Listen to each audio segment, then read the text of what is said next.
자, 안녕하십니까? 오늘은 유기화학 그리고 생화학의 가장 기초적인 내용 두 번째 시간입니다. 우리가 환경화학에서 이런 이제 유기화학이라든지 생화학 분야에 대해서 깊이 있게 우리가 다 공부할 필요는 없지만 그래도 기본적인 좀 알아야 될 내용들에 대해서 우리가 얘기를 해보겠습니다. We are going to talk about very basic materials on environmental organic chemistry and environmental biochemistry. Okay, and the keywords are here. Henry's law, constant, because we are talking about organics. So the behavior of organics can be often described by Henry's law, and also the sorption to the solid, and how much organic fractions are attached to the solid is described by adsorption coefficient or absorption coefficient. 그죠? 그리고 헨리 법칙이라든지 또는 sorption coefficient 이런 것들을 우리가 포괄적으로 partition coefficient include the concepts of Henry's law and absorption coefficient. So partition coefficient is a generalized term describe the fractions of a certain organic compounds between two different phases like air, water, or solid water. Okay? And here is another concept, octanol water partition coefficient. So this concept is often used to figure out if a certain organic of concern is more of hydrophilic or hydrophobic, and based on octanol water partitioning coefficient. 그래서 옥타놀 워터 파티셔닝 코에피션트는 어떤 올게닉이 친수성인지 또는 혐수성인지, 다른 얘기로 하면 뭐 친유성인지를 판단하는 데 중요한 지표로 활용이 되기도 하고, 또 absorption coefficient를 추정하기 위한 추정값을 계산하기 위한 어떤 기본적인 정보로서도 이용을 하기 때문에 organic water partitioning coefficient에 대해서 좀 얘기를 해보겠고요. 그리고 bacteria and enzyme are two important enzyme is not microorganisms, but anyway, bacterial activity is operated by enzymes. So we need to know very basic concepts of the bacteria process and enzyme process. So because those are strongly related to the microbial degradation of organics in the environment. 그래서 우리가 이제 좀 이따 얘기를 하겠지만 자연계에서의 유기물의 어떤 거동 중에 또 중요한 부분 중에 하나가 바이오 디그레데이션이거든요. 그래서 바이오 디그레데이션 결국 오르게닉 디그레데이션이죠. 그래서 그 오르게닉 디그레데이션의 어떤 기작을 이해하기 위한 가장 기본적인 내용들을 우리가 이번 수업 시간에 좀 알아보도록 합니다. Firstly, let's talk about organic behaviors of organics. So we can divide the behaviors of organics in the environment into four categories. Okay. So these four categories are the major behavior process of organics in the environment. First one is volatilization from water to air. 그죠? 휘발이라는 것은 올게닉이 물에서 대기 중으로 얼마나 잘 휘발되는가. 그죠? 올게닉의 휘발도에 따라서 이 거동이 달라지게 되겠죠. Volatilization is transfer of the organic mass from water to air. Okay? And another behavior is dissolution into water. 그러니까 pure organic phase에서 dissolved phase로. Pure organic phase, transfer of mass of organic from pure phase to the water phase, or air phase to water phase, or solid phase to water phase. Okay, that's dissolution of dissolution to the water가 another behavior of organics고요. 그다음에 sorption or adsorption to soil 이렇게 됐습니다.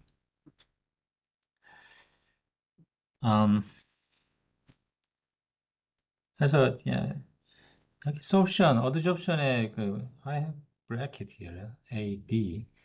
So sorption mechanism is sorption is the mass transfer of organic from water to water or air to solid. sorption이라고 해요. sorption mechanism. Why we often use the term adsorption. Adsorption is kind of a surface process. So sorption mechanism can be composed of can consist of two detailed mechanisms. One is adsorption, and the other one is absorption. Absorption. So we collectively call them as sorption. Okay, but in our class, let's just use this term interchangeably. So that's why I have here bracket AD. Okay. Then the question is, what are the difference? What is the difference between these two, adsorption and absorption? So here, if we have solid, a solid may have small chasms. Let's say chasms. Okay? Small pores in the solid grain. Okay? And organic, firstly, attach it on the surface. Okay? On the surface, that's adsorption. This is adsorption. Attachment of organic onto the surface of the solid.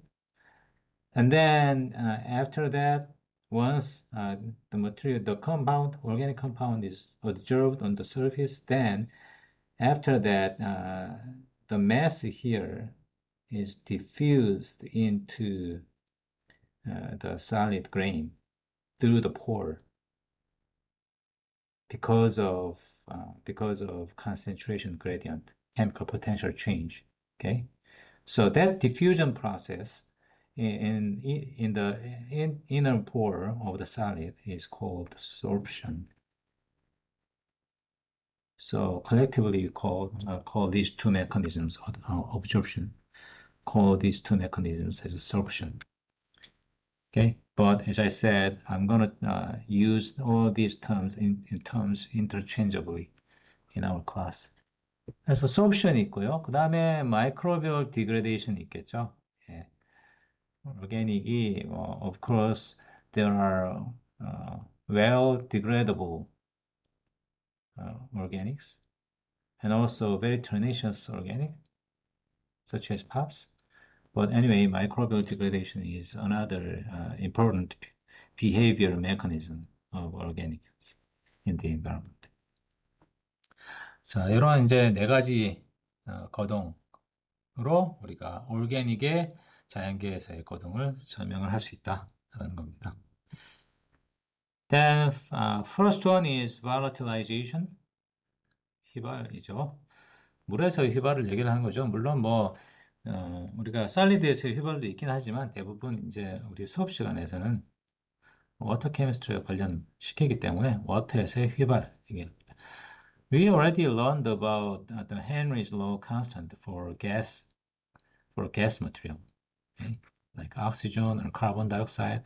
Of course, Henry's law tells us how much fractions of a certain gas is partitioned to air and water. But also, you have organic vapor. Okay, organic, organic, organic. Some organic compound can be also partitioned between air and water because different organics have different volatilities. Okay, volatilities. So that volatilities can be described by Henry's law constant. Here I have two different expressions for Henry's law constant. First one, large H, is defined by what?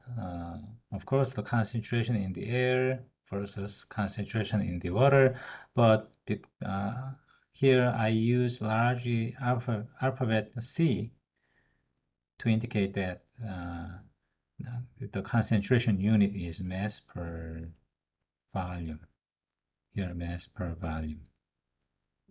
Sometimes they express the Henry's law constant using mass per volume unit for air and water phase. So in this case, large A, H is Henry's law constant, but dimensionless. So we call it dimensionless Henry's constant.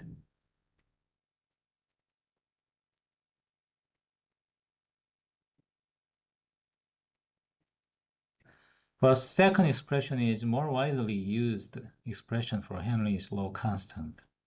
So instead of using mass per volume unit for air, we use partial pressure. Okay? How do we convert these two? Using ideal gas law, right? Ideal gas law. P equals nRT over V. So this is mass per volume unit. Okay. N is molar number of moles. So you can convert large H to K sub H, vice versa. Okay, and here PV is vapor pressure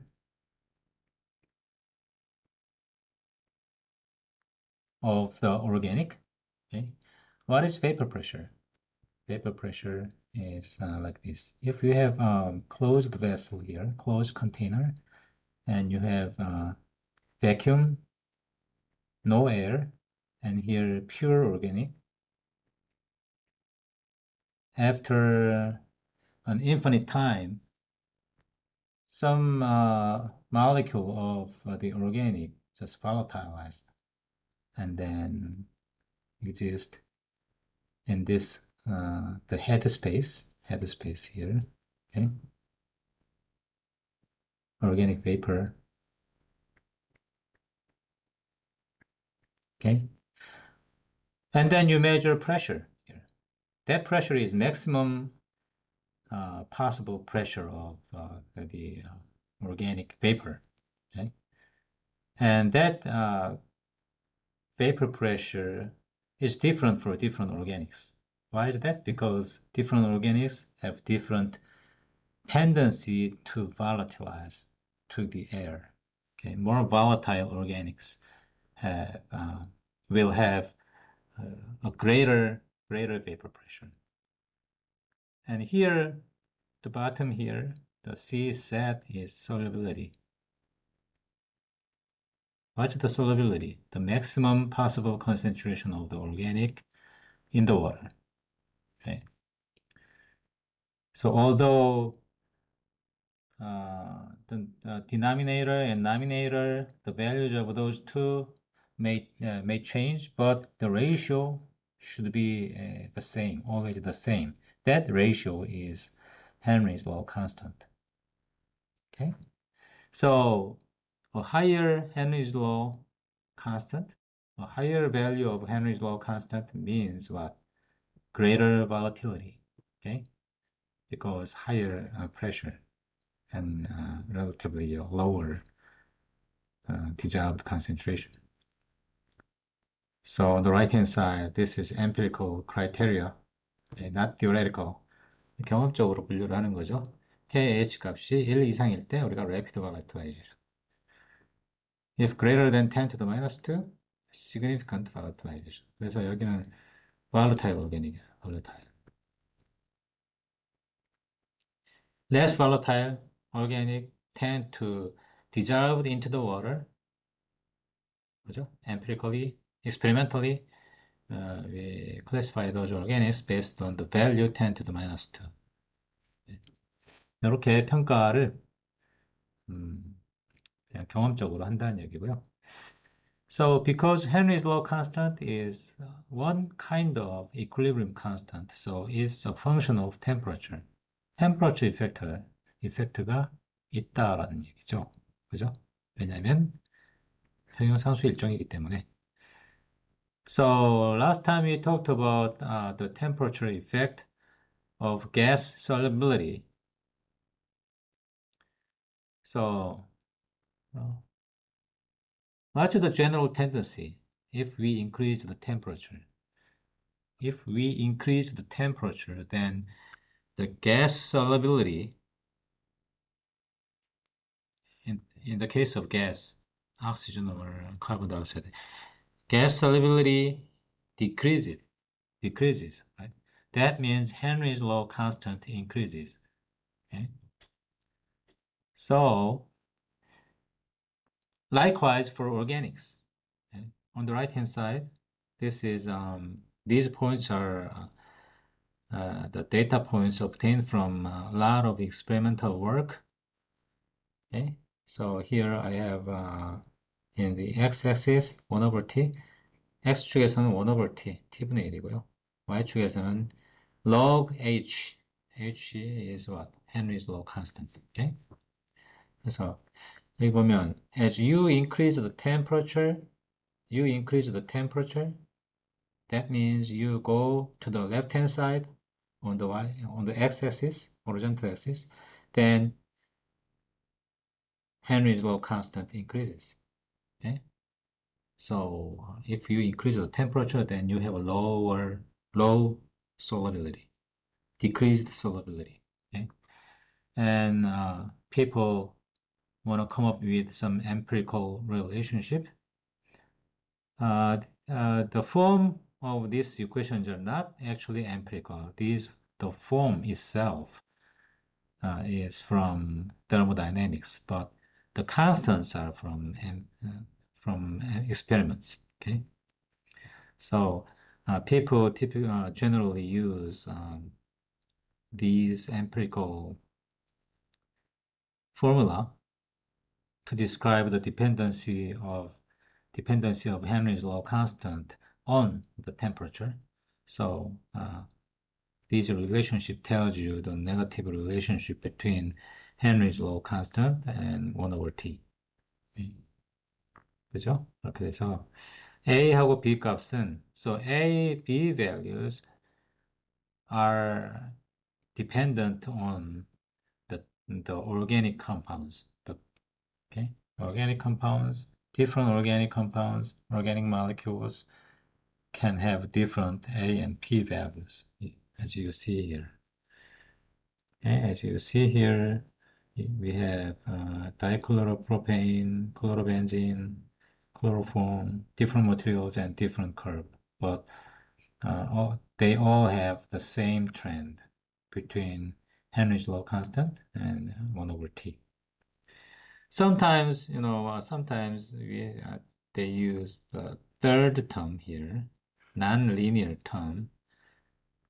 Some molecules, some organic molecules show a non-linear trend rather than this kind of a linear trend. So in that case, they use some third non-linear term here.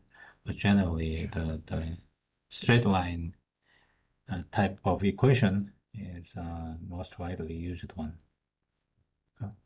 But here I'm going to what I'd like to say is that if you increase the temperature, then the solubility of the gas generally decrease, just like gas.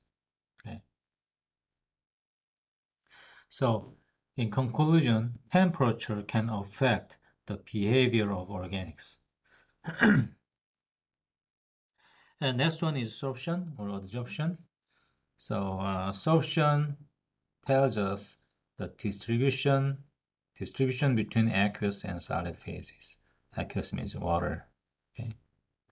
How they partition between water and solid. So let's take an example here. How do we describe the sorption process using some mathematical language here? Simple mathematical language. Example here is benzene sorption onto soil. Okay, here we have closed container. We only have water and solid, and here benzene, dissolved I is benzene. Okay, benzene. Some portion of benzene is dissolved in the water, and some portion is attached on the surface. Okay, and here let's imagine that we are doing some experiment, sorption experiment, using the initial concentration of benzene, 100 milligrams per liter, initial C0 milligrams per liter, and the mass of the soil, for example, soil. Solid can be soil, sediment, carbon, whatever, but let's say in this example we have soil, okay? And the mass of soil is 10 grams, okay, dry weight, okay? And put these materials in this closed container and leave this container for a long time. And then measure after that time, we measure the concentration of benzene in the water again. Okay. Then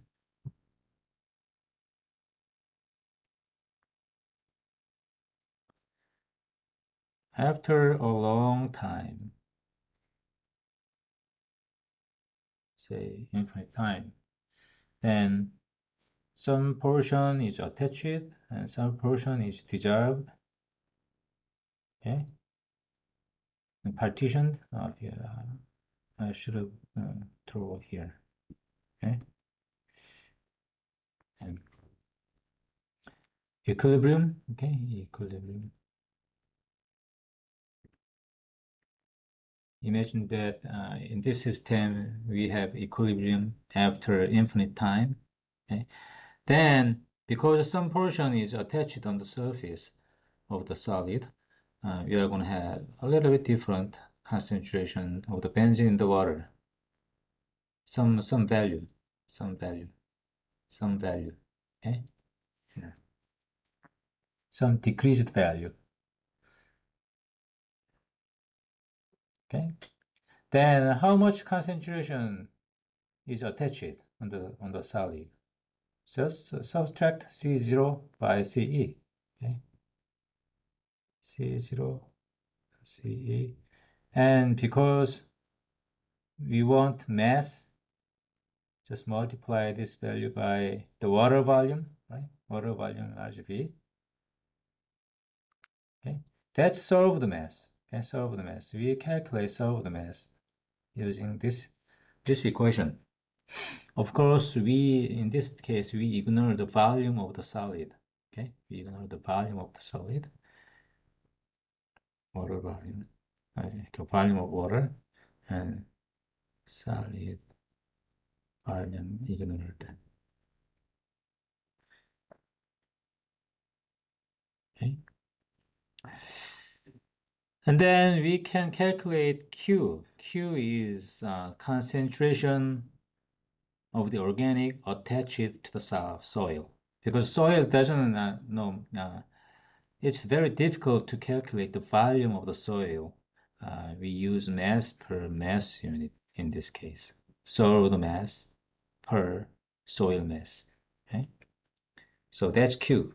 So concentration of the organic attached on the solid. That concentration unit is mass per mass unit. Mass per mass unit. How do you calculate it? Up here, denominator, we have solved mass here, a ton. Okay. And down here, let's say soil mass is small m, in this case 10 gram. Okay. Okay.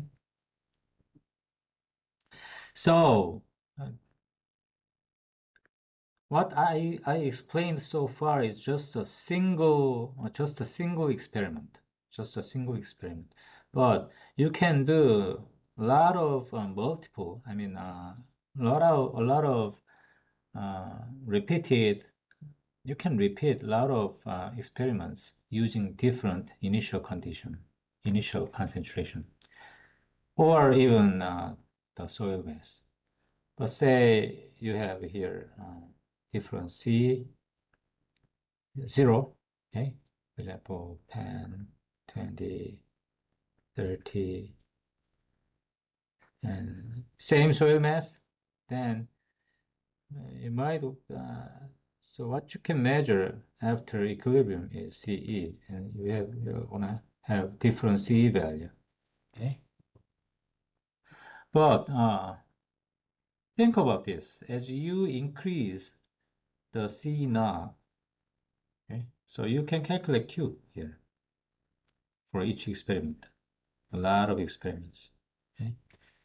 So think about this. As you increase the C0 value, C naught value, does Q increase proportionally? Or in other words, so no, here I have CE instead of C0.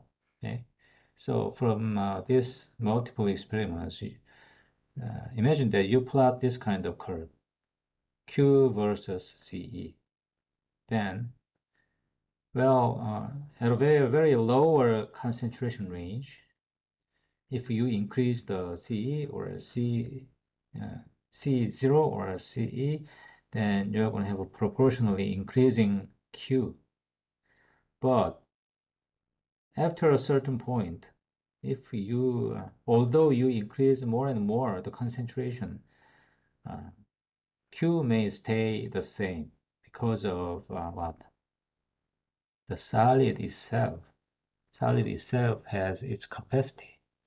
Okay, so the solid with limited mass cannot attach the organic forever. Okay, so sometimes the solid will be saturated. Okay, so saturated here. Okay, 그죠? 우리가 이런 실험을 여러 번 해가지고 서로 다른 C 초기 값을 이용해가지고 실험을 쭉 하다 보면은 이런 그래프를 그릴 수 있는데 왜 이게 선형적으로 증가하지 않고 그냥 이렇게 어떤 한계를 나타내는가? 이 소일 자체가 그 흡수 능력, 흡착 능력의 한계를 갖고 있는 거죠. 그래서 이런 커브를 그립니다. 네. So we want to somehow model the Q using some kind of functional expression here. Okay?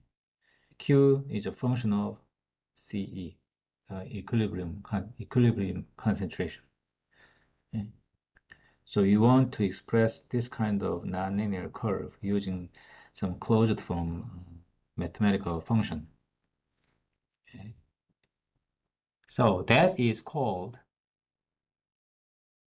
adsorption or sorption isotherm, 등원 흡착식이라고 합니다.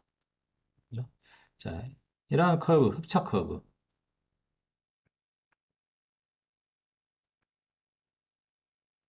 커브를 나타내기 위한 수학적 식을 우리가 adsorption or sorption isotherm, 등원 흡착식이라고 한다. Why we call isotherm? Because the sorption process is affected by temperature. Okay, sorption is one kind of chemical process, and sorption coefficient is kind of equilibrium process, right? After a long time, this is kind of equilibrium process. So equilibrium constant is a function of temperature. 그리고 흡착도 마찬가지. 온도의 함수이기 때문에 isotherm 이렇게 얘기합니다. So what kind of mathematical expression they use to describe this nonlinear adsorption curve of Q versus CE? A widely used one is Freundlich isotherm. Okay, the expression is here. Okay, so Freundlich isotherm tells us the nonlinear relationship between Q and CE. So if n is greater than 1, say n is 1, if n is 1, Q and CE is strictly linear, okay? Linear, of a certain slope, kf, and n is 1, okay? But many cases, the line will be nonlinear, saturated, as we saw before here, okay? Then n is, in this case, n is greater than 1. If n is smaller than 1, then this kind of graph. So n is dependent on the kind of organics. Okay, different organics have different n values. Different organic as well as different solid type. Okay, solid and organic. Two factors affecting the isotherm. Okay. Let's think about that.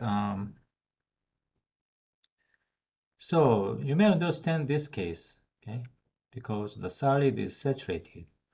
But what about this case? So as you increase the concentration, the Q exponentially increase. Is it going to be possible? Sometimes. So think about some, here we have solid. And we have some organic attached here. Then, well, so all the surface of the solid can be saturated with the organics.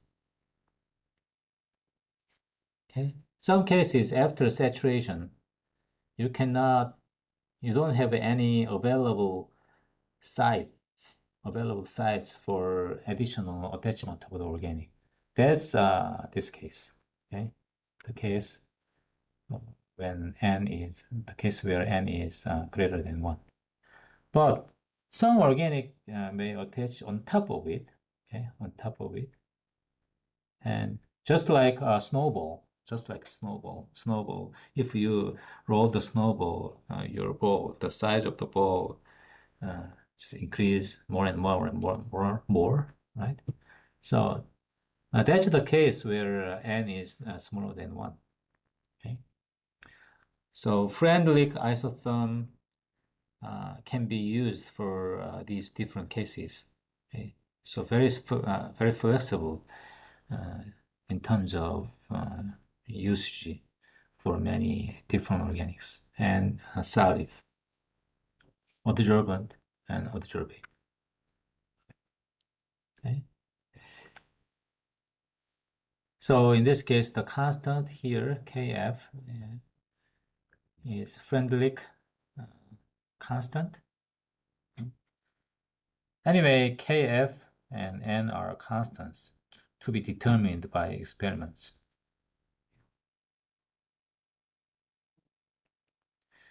Okay. Then, how do you get these values by experiments? We do a lot of multiple tests and get different values of Q and CE. And from this expression, we take log on both sides. 양변에 log를 취해서 우리가 약간의 작업을 하게 되면, okay, we take log and play around the terms to get a linear equation. Log Q equals log Kf plus slope times log CE. This value is x. This value is intercept. This value is slope. And log Q is y. Okay? A linear equation like this. So you conduct multiple tests, adsorption tests, and then plot it in this format, okay? And get the best curve, so regression curve.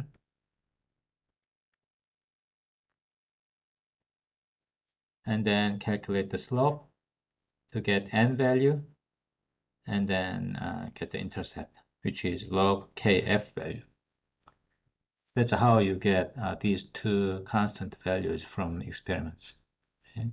These two values from experiments.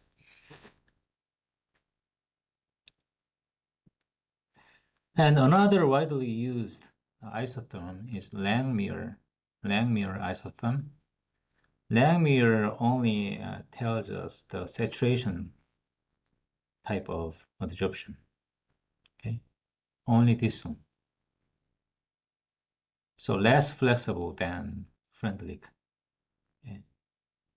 Freundlich can describe all these three different kinds of adsorption, but Langmuir only assume monolayer here.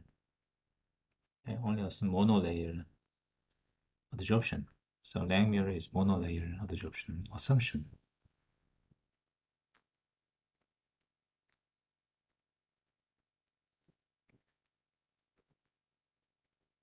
Case. Okay. So the solid, the capacity of the adsorption capacity of the solid is saturated. Okay. Site limitation. Adsorption site limit. So this is the mathematical expression Q, the concentration attached on the solid is in this form. Q sub m is maximum Q m, okay, maximum Q CE, okay, and B is constant, empirical constant. So imagine that you have multiple test result, multiple points from the test, and then you want to plot this kind of curve. So here we take reciprocal on both sides. We take reciprocal on both sides to get this expression, and then finally you get a linear equation. So 1 over q is y, and here 1 over CE is x, and the slope is 1 over qmb. This is slope, and 1 over qm is intercept. So if you have test results to plot, you get a regression curve, and then get the slope and intercept, and finally you get qm and b. Okay. This is how you get these constants from test results, adsorption test result. So the reason why I introduced you these two types of isotherms, because these two isotherms are most widely used isotherms in the environmental applications and even chemical engineering. Then, so finally let's talk about adsorption coefficient, which is frequently we use K sub D as a symbol. 그래서 우리가 지금 프렌들리 흡착식, 등원 흡착식하고 랭미어 흡착식을 알아봤는데요.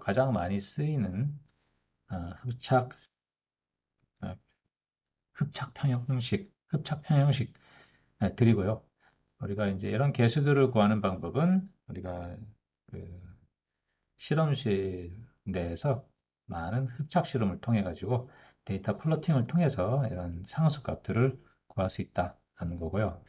그리고 실제 환경에서는 우리가 KD 값을 보다 좀 많이 사용합니다.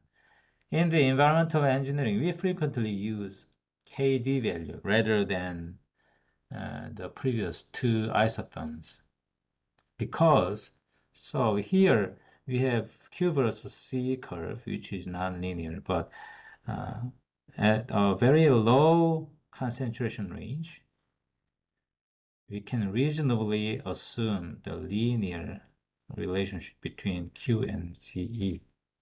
The slope here is KD. Okay? So in the environment, the organic concentration is quite low. So we reasonably assume the linearity between Q and CE. And the slope here is KD, the absorption coefficient. Or sometimes we call it partition coefficient. Partition coefficient is most widely used term. But also we call it distribution coefficient or equilibrium coefficient. Okay? All those terms are interchangeably used out there. Okay. Of course, you can get KD value from experiments, from the tests. Okay. So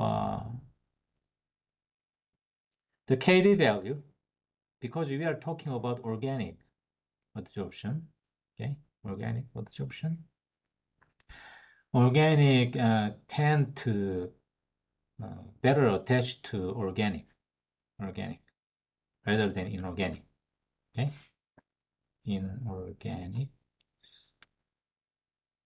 So organics tend to better attach to organics than inorganic. So KD is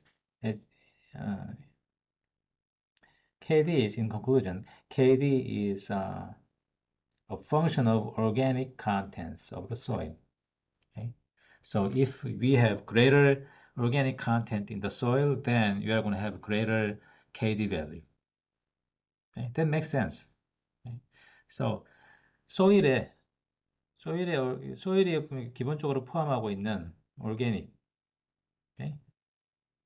Soil may contain but organics. Then, if so, that organic fraction is FOC, fraction of organic, okay? Organic fraction. So if you have greater fraction of organics, then you're going to have greater KD value. Okay?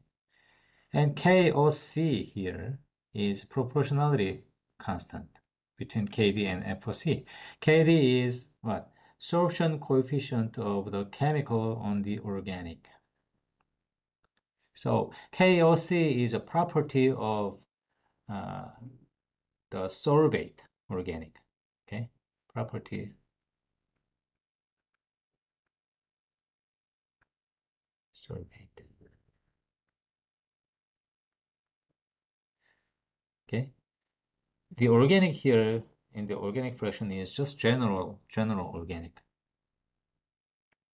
Okay. Oops.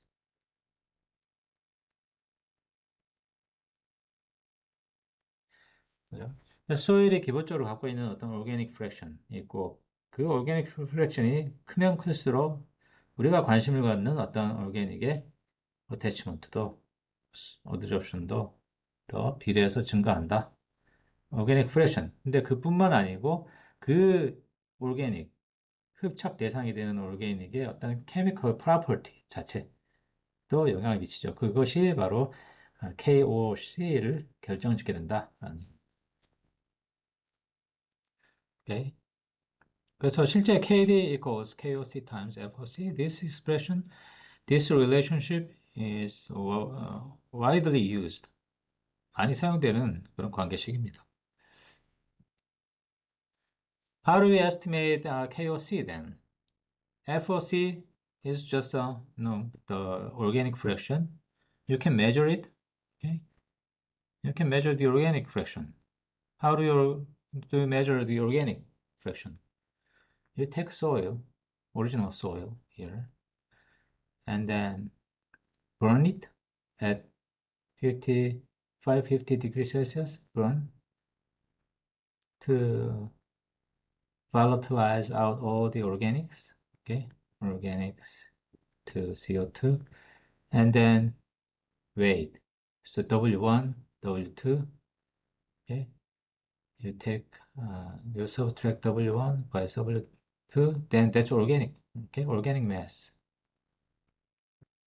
okay, and divide by W1, then that's fraction, okay. 이런 식으로 뭐 간단하게 구할 수 있죠. FOC 값은. 그런데 this is how you get FOC value.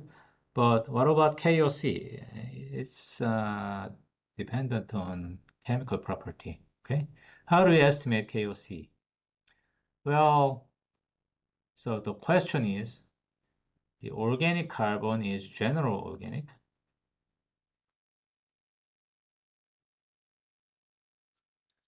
Okay, general organic. No matter what kind of organics they are, but this is general. So we need some standard material to estimate KOC. That standard material is octanol. 옥타놀이라는 물질을 우리가 표준 물질로 사용을 하게 됩니다. 그래서 here we have closed vessel, closed container. Here we have water and octanol. Okay? 옥타놀이 뭡니까? C가 8개. We have 8 carbon, 8 carbon and OH. 이렇게 돼 있죠? 네. 8 carbon. 그래서 we put a certain chemical I, for example, benzene, for example, benzene. Put a certain amount of benzene and then leave this container for a long time to reach an equilibrium. And then you measure the benzene concentration in the octanol. Benzene concentration is the octanol, which is C octanol, and benzene concentration in the water, C water, and take the ratio. This is partition coefficient between octanol and water, KOC. Water octanol partition coefficient. Okay. So based on KOW, we can estimate KOC. 네. 그래서 표준 물질인 스탠다드 머티리얼, 스탠다드 오르게닉, 표준 물질 옥탄올을 이용해서 우리가 파티션 코에피션트를 구하고 얘를 기반으로 우리가 KOC를 추정하게 된다. 왜냐하면 KOC에서의 오르게닉 카본은 그냥 일반적인 무작위적인 오르게닉을 얘기를 하기 때문에. Then how do you relate these two? It's from actually thermodynamics, but we call this relationship as linear free energy relationships, LFER, and that's the relation, linear relation. And of course, we have log K, okay, log KOC. Okay, so linear relationship between log KOC and log KOW. So sometimes we relate these two directly, but sometimes we relate solubility with KOC. Okay. So saturation, so solubility. Okay. So here, make sure that you have negative sign here. What does that mean? If we have lower solubility,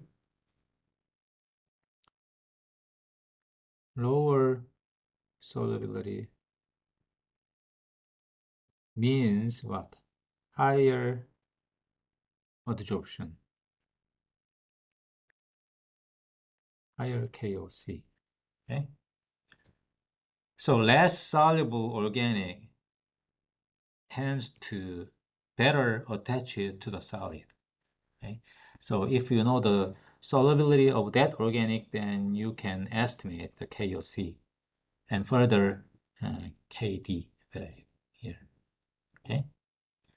So the procedure is you measure KOW or get the value from the literature, and then you estimate KOC, and then by knowing FOC, you estimate KD. Okay? Or the most direct way of estimating KD is experiment. Just do the experiments in the lab. Okay? Now, let's talk about the microorganisms a bit. And so, why we are talking about this? Because microbial degradation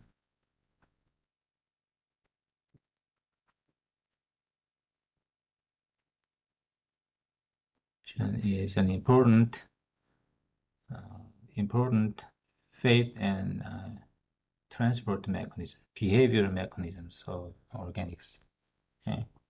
So there are many different kinds of microorganisms. We are going to talk about that in the later class. But today, let's focus on bacteria. Bacteria is an important group, okay?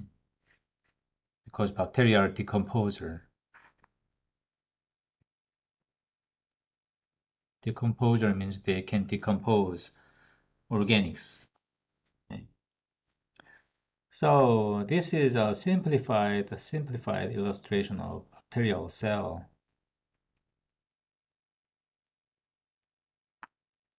Okay, and this is cell wall. Okay, so what bacteria do is that firstly, substrate is no, this is a kind of food. Okay, let's say food, on each term, food. So food is transported and goes through the cell wall, and then transported into the cell. Okay, and then the substrate is actually digested, and finally produce byproducts, and this guy, the bacteria, take energy and store it inside the cell. Sometimes, in the extracellular zone, the bacteria, this guy just convert the substrate into a certain type that are well digested by the bacteria. Okay, so this illustration just show us two different regions, intracellular and extracellular, and there are different types of enzymes to act on the substrate in these two different zones. But anyway, this is a simple illustration. The point here is that the organic substrate, for example, is transported through the cell wall and that digested and take energy, and some energy is used to synthesize a new cell, and some portion of the energy is stored inside the cell, and through this process the byproducts are produced finally. And this kind of mechanism can occur at different temperature ranges for different bacteria. Okay, so in other words, different bacteria have different preferred temperature ranges. So typically the bacteria is active between 0 and 60 degrees Celsius temperature range, but different groups of bacteria have different preferred temperature. So we call thermophilic if the bacteria are most active when the temperature is greater than 40 degrees Celsius, thermophilic bacteria. And we call mesophilic if the appropriate range, the best temperature range for the activity is in between 10 to 40 degrees Celsius. And psychrophilic if the preferred temperature is less than 10 degrees Celsius. Right? So according to the preferred temperature ranges, we technically classify the bacteria. And, for example, wastewater treatment plant, we use mesophilic and thermophilic. Mesophilic bacteria is used in the bioreactor, activated sludge process, and thermophilic is used for digester. So different unit process use different types of bacteria. Okay?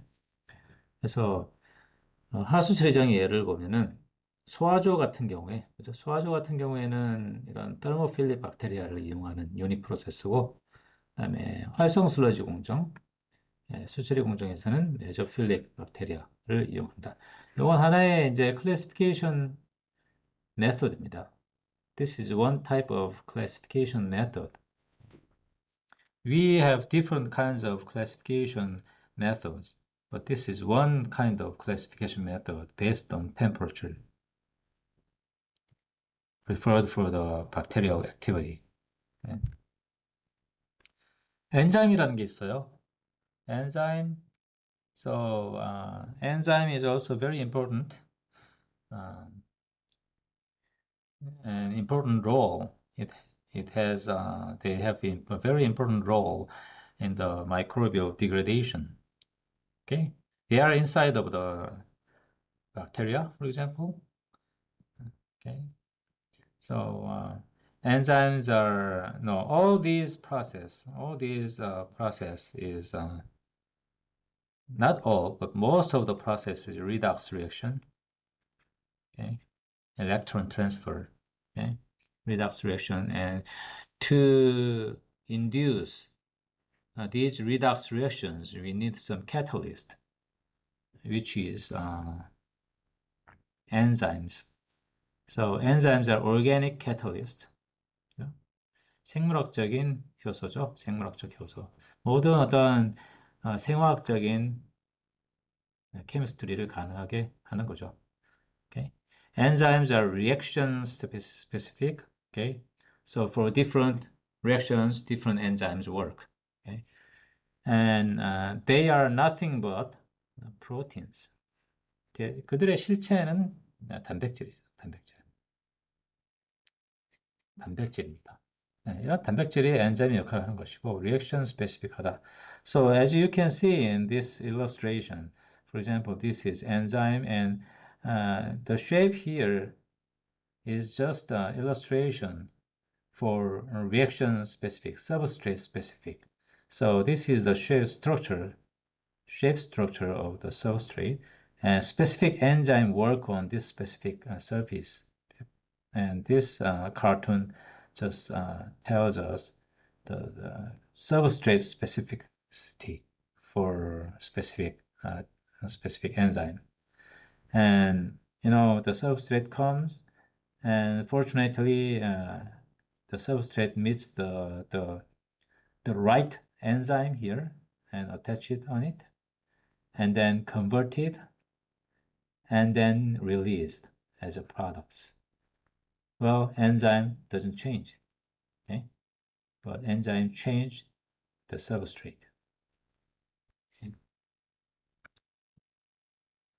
So, the large two categories of enzymes here, hydrolase,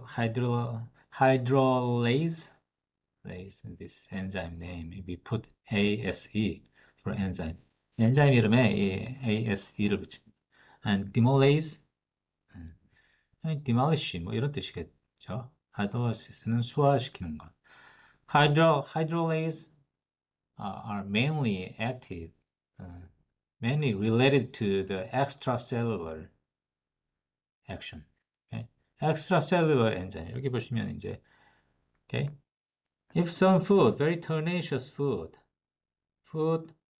difficult to digest, then at extracellular zone, the hydrolase hydrolyze food to make it more more mellow. Okay, so convert the original material to be more easily biodegradable in the further process. So that's the role of the hydrolase. Okay, and now typically they react on xenobiotic chemicals. Xenobiotic means produced outside of the organism. Okay, synthetic organism, for example. Not always the synthetic, just the example, but let's say produced outside of organism. Okay, it can be synthetic material, but anyway, in this case, these materials are difficult to degrade, okay, biologically. So hydrolase just act on these xenobiotic chemicals and then convert it to a more biodegradable molecule. For example, chlorobenzene is very difficult to degrade, but react with water, and then of course enzyme works. Enzyme, okay. Enzyme acts on it, and then hydrolyzed form the phenol and HCl. This is just one example of hydrolysis. Okay? So this kind of hydrolysis reaction occurs, okay? And demolase, it's related to the rupture or cut bonds by redox reaction. So make the large molecule smaller and smaller and smaller and degrade stepwisely. Okay, so this kind of reaction by demolase occurs in the inner cell zone. Intracellular enzyme do this. Okay? So here is very important reaction describing the enzyme. Okay? This is so I think this slide is kind of very important and describes the enzyme reaction. 그래서 너무 영어로만 했나요? 다시 정리를 하면 자, 주로 이제 우리가 박테리아를 많이 다루고요. 엔지니어드 시스템에서도 우리가 박테리아를 많이 다루고 얘네들은 이제 디컴포저, 분해자로서의 굉장히 중요한 역할을 하고 우리가 오르게닉에 대한 어떤 거동을 다루고 있기 때문에 오르게닉 거동 중에서 중요한 부분이 마이크로비얼 데그레이션, 미생물학적인 분해였고 미생물학적 분해라는 결국 박테리아의 역할을 얘기를 하는 겁니다.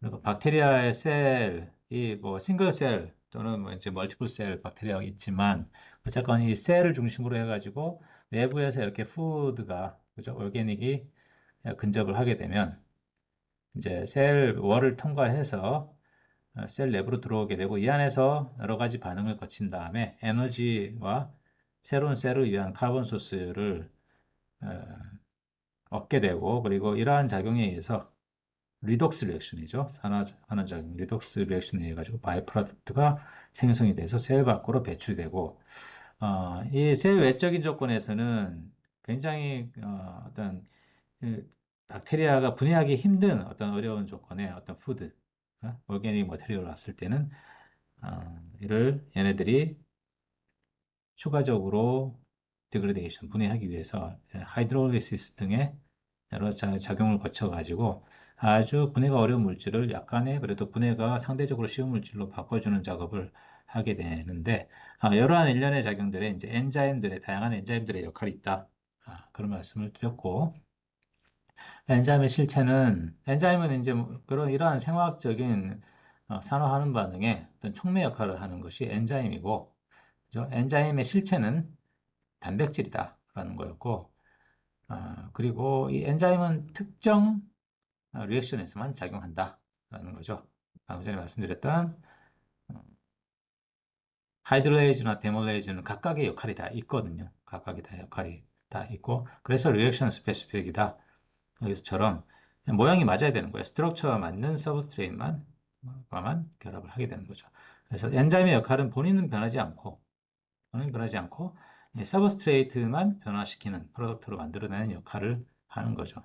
Okay? Enzyme itself doesn't change. 그죠? But they change substrate into products. 그래서 재활용되는 리사이클 일종의. 자, 여기까지 왔고, 이제 enzyme reaction. You want to describe the enzyme reaction using some mathematical expression. Okay. Here we have original mm, uh, reactants. Reactants. We have a substrate S, substrate. We have free enzyme. Free enzyme. The enzyme not attaching uh, is not there's not attaching a substrate. Okay, free enzyme.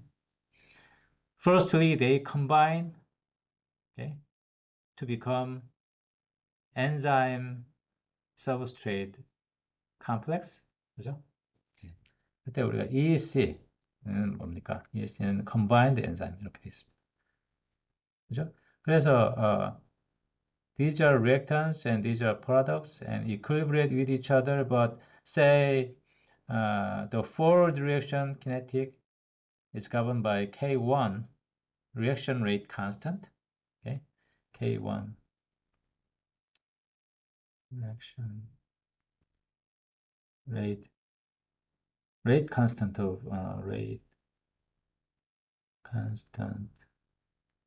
forward direction. K minus 1 is rate constant of backward direction. Okay. And K is reaction rate of secondary reaction. Okay. Secondary reaction. Okay. K here. 그래서 여기 보면 이제 forward direction and backward direction occur and equilibrate. These two reactions are equilibrate, and the combined enzyme produce product and detach it from it. So that reaction is irreversible reaction, and this rate constant is called K in this case. 아시겠죠?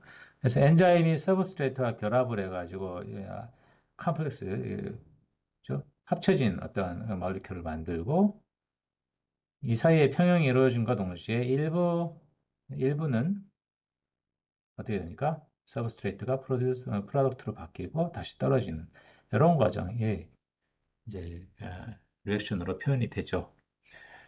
Now, let's set up an equation in terms of what the concentration change over time.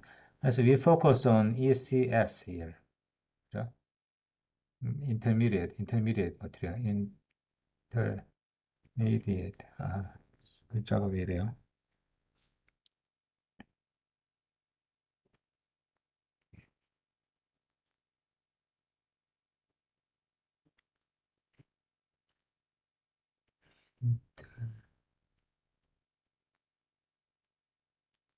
intermediate, how can I say, intermediate molecule?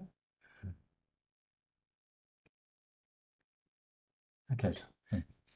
그래서 intermediate molecule change over time. 어떻게 됩니까? 우리가 여러분 화학 시간에 배웠죠. 그죠? 1차 반응식으로. 아, 반응 속도, 그죠? rate constant times concentration. Here, product, concentrations of each product. concentrations of individual products. 하게 되죠. 이게 생성이죠, 생성. produce. And, 그리고 consumed는, 예, 좀 backward direction consumed죠. 그리고 여기 irreversible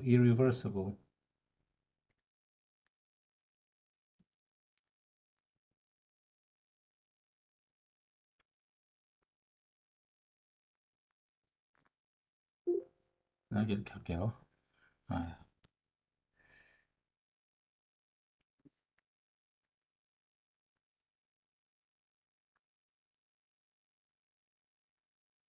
irreversible reaction. 이렇게.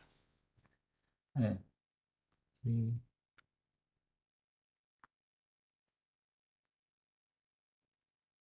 reaction, reaction. 예, 불가역적인 반응이 여기다, 예, 그죠? 최종 프로덕트가 생깁니다. 프로덕트. 그래서 ECS, 인터미디에이트 입장에서 보면 여기 생성이고요. 그리고 여기는 consumed, 여기 consumed죠. 두 개죠. 여기서 왼쪽으로 가는 부분하고 오른쪽으로 가는 부분, 그죠? consumed, and consumed. 입니다.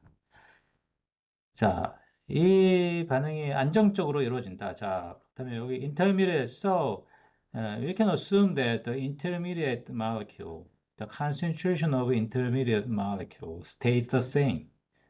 Dynamic equilibrium, okay? Stays the same. In other words, at steady state, 정상 상태라고 하는 것.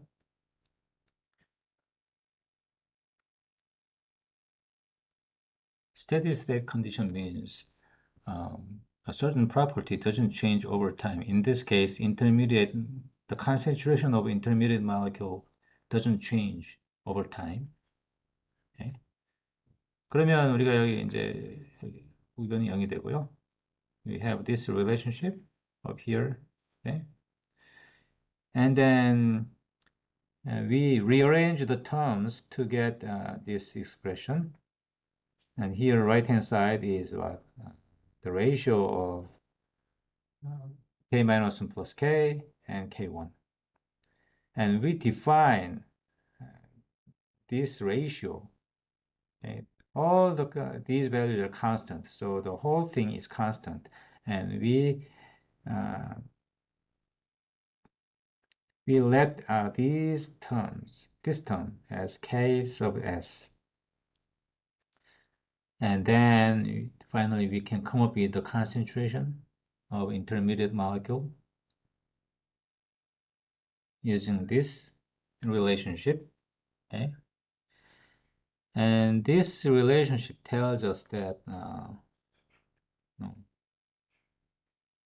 if we plot this curve, y-axis is ECS concentration and x-axis is substrate concentration, then this kind of curve. Okay, initial range increase linearly and then approach to maximum value. Approach to maximum value, and half of the maximum value. Let me draw again. Let me draw this again. I don't have enough space here. Okay, here. Horizontal axis is substrate concentration, and vertical is the ECS.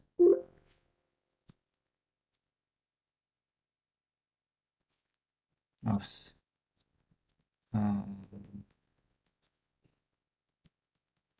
Oh my goodness. My goodness.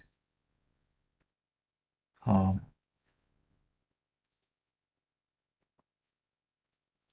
okay, here we go. I'll do it again. So,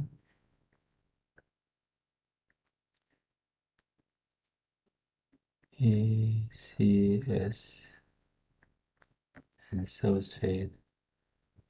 The question is, as you increase the substrate concentration, what's the concentration of the intermediate molecule? Is it going to be? Okay. So the initial stage, we have a linear relationship, but the concentration will approach to a certain maximum.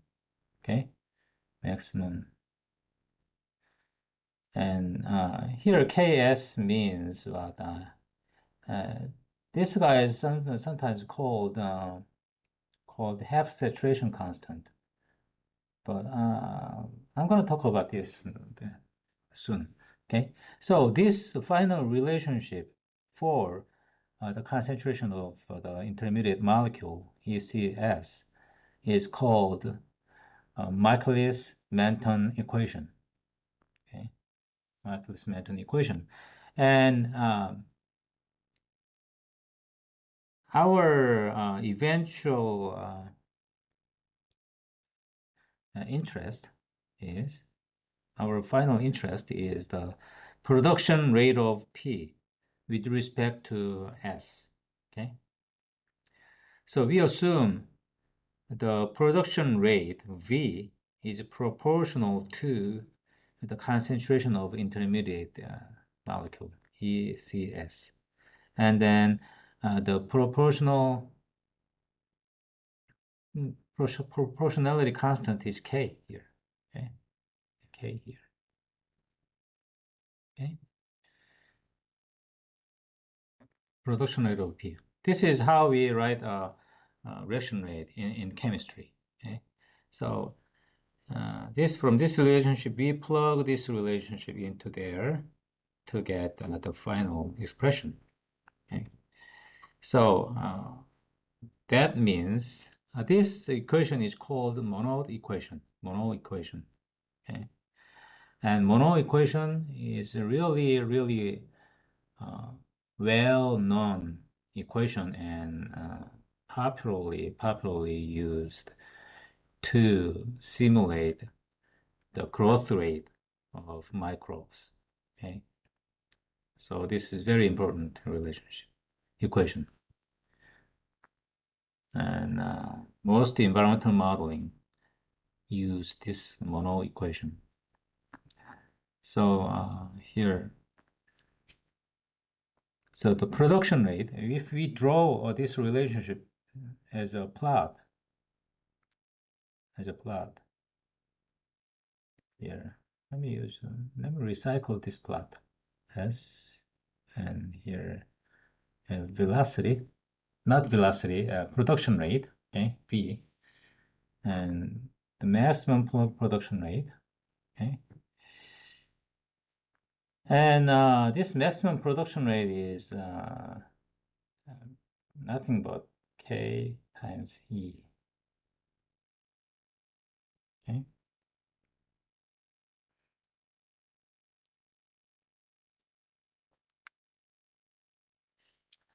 K times E concentration. Oh, I forgot to say one thing. E here, yeah, E here, E is, oh, here we go. Total enzyme concentration, okay? E is total enzyme concentration. Let me draw this one again. My slide is too busy. Sorry about that.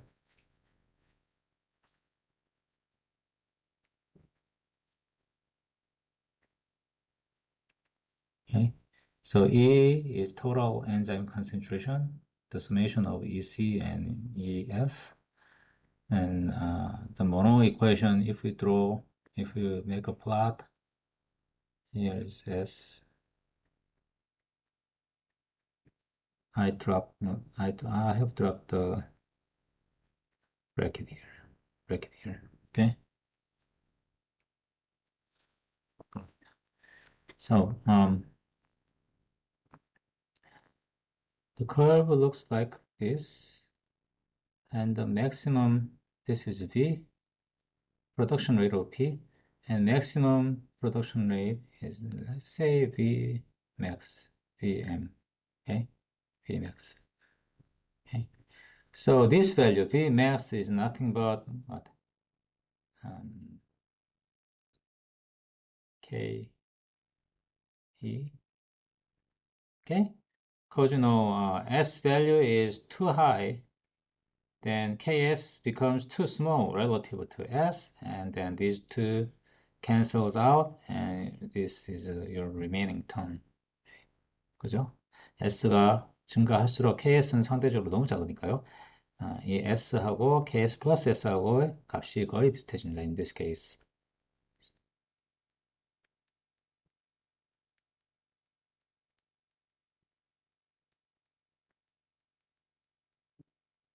Very large. 네. 그러면 커지면 커질수록 very large, then this value approach to K times E. 이렇게 되죠. 그리고 the half point Vmax over 2, okay? The corresponding S, corresponding concentration of S, the concentration of S corresponding to the half of the maximum production rate is K sub S, and half saturation constant. Okay. So you can do it by yourself. Why this is true? You put V to V max over 2 and then calculate it. Then you're going to get Ks value. Okay. Do you want me to do it? I believe you can prove it by yourself. 네. 그래서 maximum production rate의 반값이 되는 그 포인트, 그 값에 해당되는 substrate 농도가 바로 KS와 같습니다. KS와 같고,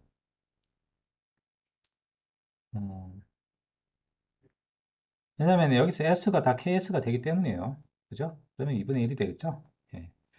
그래서 이때의 값이 이제 KS이고, 그래서 우리는 이 KS 값을 half saturation constant 이렇게 부르고 있습니다. 반포화 상수다. 네. 반포화 상수. 자, 이런 식으로 나타나는 우리 표현식을, 이런 형태로 나타나는 표현식을 우리가 모노 이쿠에이션. 여기 D는 묵음입니다. silent. 네? 모노 이쿠에이션. 이라고 하고, 이 모노 이쿠에이션은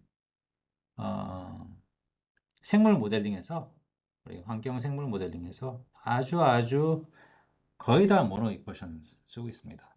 아주 중요하다. 그죠? And finally, biological pathway. This is a very simplified version. We are going to talk about this one in the later class more. Okay? But here, let me just give you a very brief introduction. Microbial pathway, of course, for food, the organic degradation, okay? So various organisms can be degraded, okay? Microbes or bacteria, okay? So using the organics as a food, they generate energy and generate new cells and final products, as I said here, okay? As I said here, energy and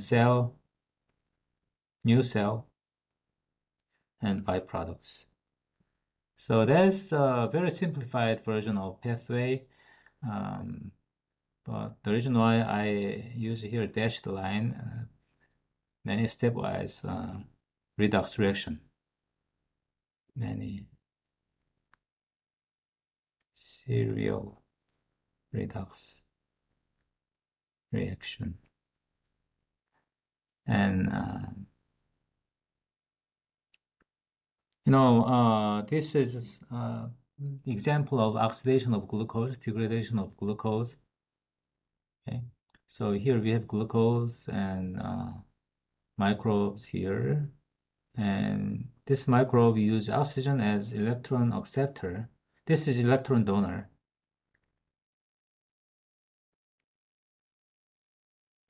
and oxygen is electron acceptor. Why is that? So the carbon, the oxidation state is 0. What about the oxidation state of CO2? Glucose becomes CO2. So CO2, what's the oxidation state? +4, right? So the oxidation state increased from 0 to +4. So actually the glucose provide electron to oxygen. What about the oxygen? Oxygen becomes water. The oxidation state of oxygen is 0. The oxidation state of H2O, oxidation state of oxygen in the H2O is minus 2, right? So oxygen accept electrons. Okay, so oxygen is electron acceptor and electron donor. Actually, where does energy come from? The chemical bond in the organic. Chemical bond is electrons. So electrons are stepwisely transferred to ele electron transfer. Okay, electron transfer occurs through what? Through something called coenzyme here. Coenzymes are electron carrier. 코엔자임 is not enzyme. 코엔자임, 코엔자임이라는 것은 엔자임이 아닙니다. 근데 단백질도 아니에요. They are not protein, but they help enzyme to work. So they make the enzyme active. 엔자임이 활동할 수 있게 도와주는 어떤 small molecule이라고 보시면 돼요.